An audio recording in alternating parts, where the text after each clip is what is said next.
Paris Hilton is calling on President Joe Biden and Congress to take action against the troubled teen industry.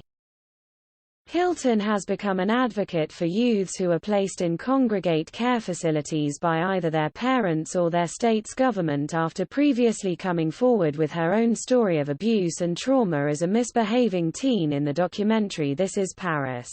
In an op-ed for The Washington Post published on Tuesday, the former Simple Life star made her biggest push yet by calling on the federal government to take action against a system that she said is still running rampant. "When I was 16 years old, I was awakened one night by two men with handcuffs.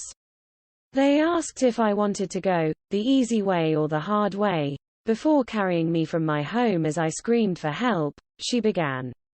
"I had no idea why or where I was being taken against my will.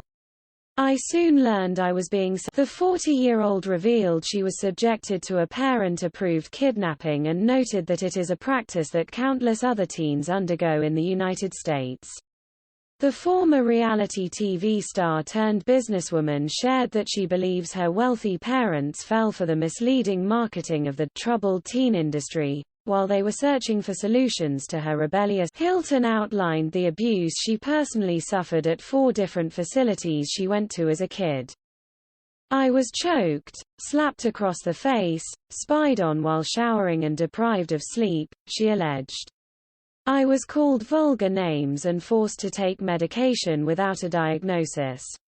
At one Utah facility, I was locked in solitary confinement in a room where the walls were covered in scratch marks and blood." Hilton pointed out that parents and the public are unaware of what goes on between staff and youths at these facilities due to a carefully crafted messaging that tells them not to believe the stories of the misbehaving people inside the facility while simultaneously hammering home to the residents that no one will believe them if they come forward.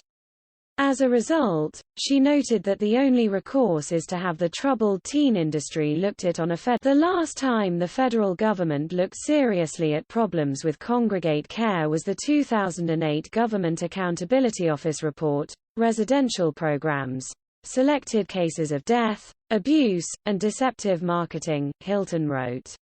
Despite its finding that, ineffective management and operating practices, in addition to untrained staff, contributed to the death and abuse of youth, there are still no federal reporting requirements governing congregate care facilities in non-Medicaid funded psychiatric. Hilton also discussed the death of 16-year-old Cornelius Frederick, whose passing at a Michigan facility was deemed a homicide, to call on the Biden administration to finally take action on the 2008 report. Congress and President Biden need to enact a basic federal Bill of Rights for youths in congregate care.